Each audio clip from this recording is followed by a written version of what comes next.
Assalamualaikum warahmatullahi wabarakatuh.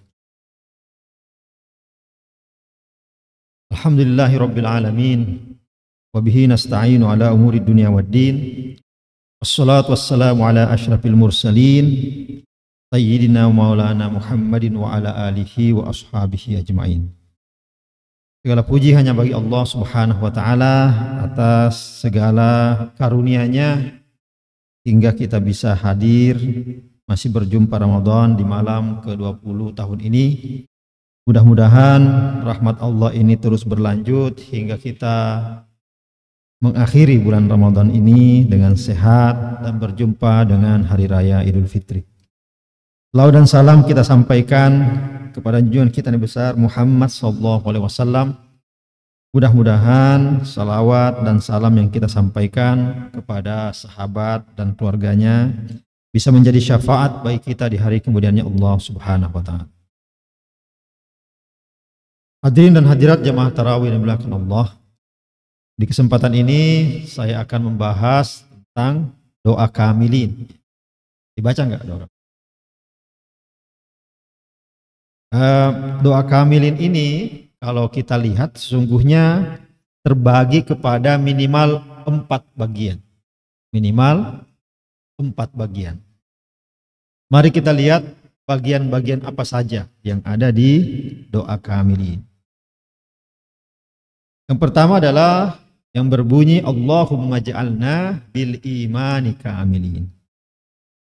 Dalam bahasa Arab ini bisa dibalik. Kalimatnya bisa dibalik. Allahumma ja'alna kamilina bil iman. Allahumma artinya wahai Allah, hai Allah, ya Allah, ij'alna, jadikanlah kami. Ij'alna, jadikanlah kami. Jadikan apa? Kamilina, menjadi manusia-manusia yang sempurna. Kamil itu kan artinya sempurna. Kamilina, kita semua sempurna. Sempurna apa? Bil iman. Jadi ya Allah, jadikanlah kami semua ini sempurna dengan iman. Jadi bukan iman kita yang sempurna, tapi kita menjadi sempurna gara-gara iman. Apa yang dimaksud dengan sempurna gara-gara iman? Kita sebagai manusia, kalau tidak punya iman, kita nggak sempurna. Tetapi kondisi apapun kita, tetapi kalau kita punya iman, maka kita otomatis sempurna. Orang kaya kalau tidak beriman, tidak sempurna. Orang tidak kaya, walaupun tidak kaya, tetap sempurna kalau beriman. Orang punya mobil banyak, kalau tidak beriman, tapi hanya punya motor, tidak punya mobil, tetap sempurna apabila dia beriman. Jadi kita boleh kehilangan apapun, tetapi jangan sampai kehilangan iman. Hadirin dan hadirat jamaah tarawih dimuliakan Allah, ini bagian pertama. Bagian pertama ini sesuai dengan rukun iman. Sesuai dengan rukun iman. Lalu yang kedua ada wali faraidika muaddin. Kadang juga disebut walil faraidi muaddin. Nah, bagian ini sudah masuk ke bagian rukun Islam. Jadi bagian pertama rukun iman, dan bagian kedua adalah rukun Islam. Apa itu fardu-fardu?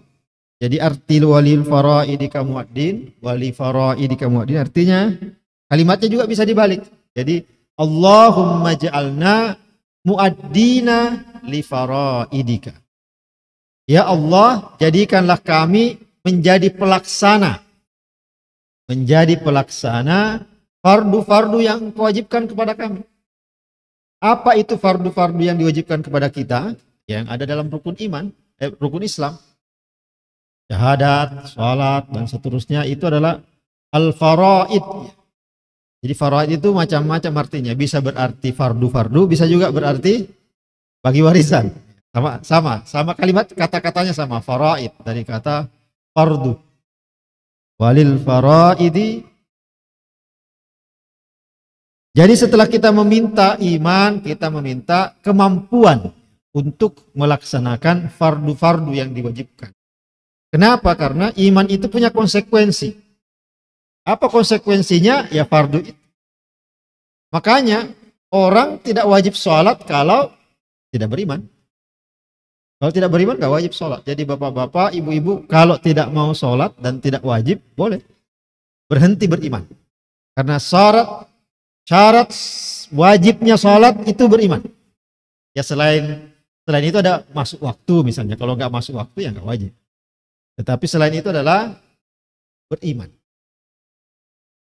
Tetapi kita lihat sambungan walil faraidi atau li faraidi kamuaddin ini hanya 2 rukun Islam yang disebut ya. Yaitu walis salati wa alas salawati muhafizin, atau kadang juga disebut walis salati hafizin. Biasanya sih yang dipakai ada alas salawati muhafizin. Kenapa? Ya karena di dalam Al-Quran kan ada ayatnya kan. Hafizu alas salawati. Jadi bukan hafizu lis salawati. Dan hafizu itu banyak. Banyak sholatnya. Yang 5 waktu, karena banyak jadi ada 5 waktu. Di dalam doa kami ini hanya 2 yang disebut. Haji nggak disebut. Ya. Waliz zakati fa'ilin. Kenapa cuma 2 yang disebut? Ya karena itu merangkum rukun Islam. Jadi rukun Islam itu intinya adalah memang cuma 2. Apa itu 2? Hubungan kepada Allah dan hubungan kepada sama manusia. Nah itu diwakili oleh sholat dan zakat. Terus kenapa puasa nggak disebut? Ya karena puasa itu mirip dengan sholat. Kenapa mirip? Karena sama-sama hubungannya adalah kita dengan Allah Subhanahu. Beda dengan zakat. Zakat itu hubungannya dengan sama manusia. Jadi intinya beragama adalah memperbaiki hubungan kepada Allah secara vertikal dan memperbaiki hubungan dengan manusia secara horizontal. Tetapi ada yang unik ya di dalam ayat, di dalam doa ini. Doa ini menyebut menjaga sholat. Bukan mendirikan sholat. Bukan mendirikan sholat. Apa bedanya antara mendirikan dengan menjaga? Menjaga itu pada dasarnya lebih tinggi daripada mendirikan. Kenapa lebih tinggi? Karena yang dimaksud di dalam Al-Quran ada yang disebut aqimus sholat. Dirikanlah sholat. Itu sholat per sholat. Misalnya sholat maghrib didirikan. Sholat sholat isya didirikan. Jadi mendirikan sholat itu per sholat. Tetapi kalau keseluruhan sholat, dari sejak kita pertama wajib sholat nanti sampai kita wafat, itu disebut menjaga. Jaga sholat. Makanya di dalam doa itu biasa disebut wa alas sholawati. Jadi semua sholat. Sholawat itu artinya banyak sholat. Wa alas sholawati muhafizin. Atau walis sholati hafizin. Sama dengan walis zakati fa'ilin. Jadi Allahumma ja'alna fa'ilina liz zakah. Ya Allah, jadikanlah kami bukan ita'iz zakah, bukan menunaikan zakat, tapi mengerjakan. Sama dengan tadi. Apa bedanya menunaikan dengan mengerjakan? Kalau menunaikan itu per zakat. Datang waktu zakat, atau datang jumlah zakatnya sudah cukup, jumlah hartanya cukup, maka kita menunaikan zakat. Tetapi kalau sudah fa'ilina liz zakah, berarti kita sudah menjadi tukang zakat. Tukang zakat. Nah, doa-doa seperti ini doa yang sangat baik. Kenapa sangat baik? Ya tentu saja doa selalu baik. Tapi kenapa baik? Jadi begini. Doa ini saya sebut baik karena gini. Ketika kita berdoa pada Allah untuk menjadi pendiri sholat, maka secara implisit, secara tersirat itu kita berdoa untuk sehat, ya kan? Bagaimana mau sholat baik kalau tidak sehat? Jadi ketika saya berdoa atau kita berdoa, ya Allah, saya ingin menjaga sholat. Jadi kalau saya para penjaga sholat, maka di saat bersamaan kita berdoa sehat, berdoa diberi iman, berdoa diberi kesempatan untuk hadir di masjid dan seterusnya. Sama dengan kalau kita berdoa menjadi para pelaku zakat. Otomatis kita berdoa untuk diberi harta yang cukup untuk zakat. Walaupun tidak bilang begitu kan, tetapi dia otomatis bahwa ketika saya meminta untuk mampu menunaikan zakat, arti saya berdoa untuk, tanda petik, berdoa untuk kaya. Hadirin dan hadirat jamaah tarawih belakang Allah Subhanahu wa taala, ini bagian kedua. Jadi pertama bagian iman, dan kemudian bagian kedua adalah Islam.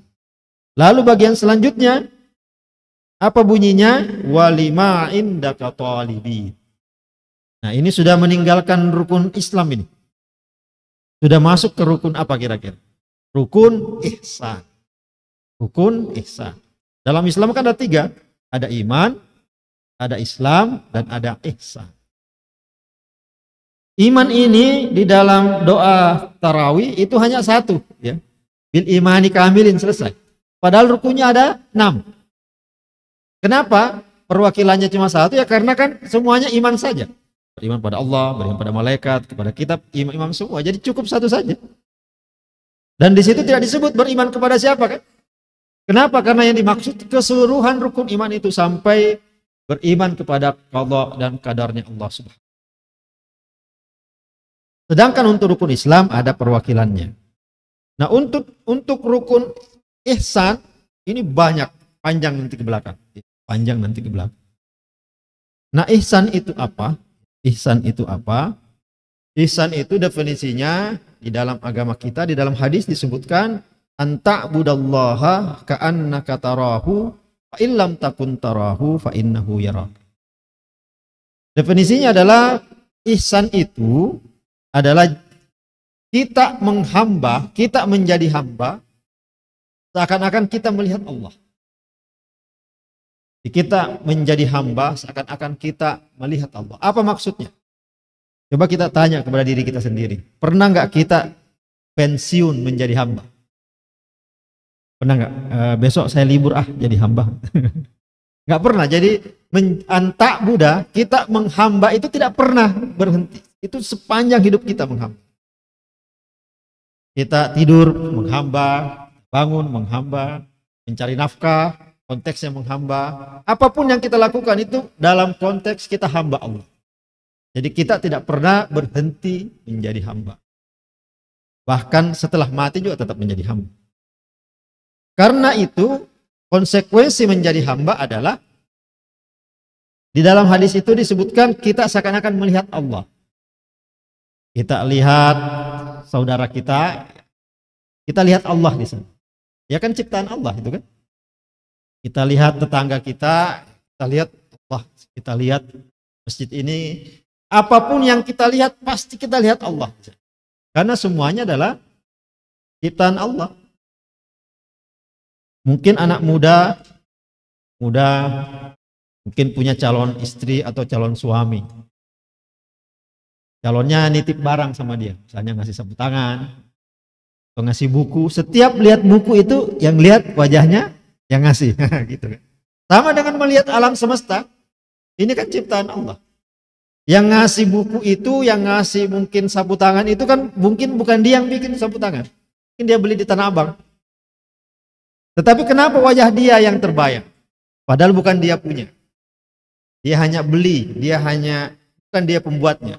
Sedangkan seluruh ciptaan Allah ini Allah yang membuatnya dengan kekuasaannya sendiri. Karena itu wajar apabila kita melihat segala hal itu seperti melihat Allah.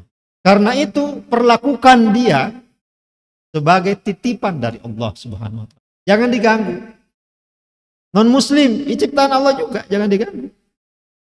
Dia non muslim, kita lempari aja rumahnya. Ya, bisa. Kenapa? Itu ciptaan Allah.